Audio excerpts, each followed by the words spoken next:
When we look at the AK620, I think DeepCool has come back to us with a simple and clean cooler that offers more than you might expect. Starting from the build and design, the AK620 is a nice black and silver color with a boxy look to fit into any build. Its profile is similar to other 120mm based air coolers, which makes it fit into most mid-tower cases without a problem. Clearance issues should not be a concern, as there is a sufficient space for most memory kits this fan may hang over. Otherwise, the heatsink is built with quality materials like aluminum and copper and a nickel coating on the bottom for further durability. The two attached fans have fluid dynamic bearings with generally good specifications for static pressure and airflow. As for the installation process, the DeepCool AK620 borrowed a tried and true method, which made the whole process very easy.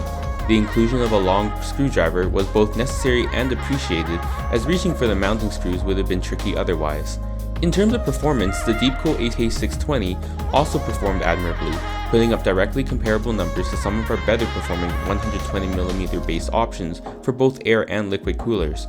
On the other hand, the two fans attached to the AK620 were a bit louder under the full load situations, and they emitted a more audible sound during operation. This is probably the one smudge on an otherwise great performing air cooler.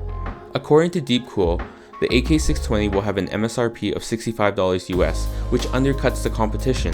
All in all, I think we have an excellent dual tower cooler in the form of the AK620 at a solid price. The full review is linked in the video description below.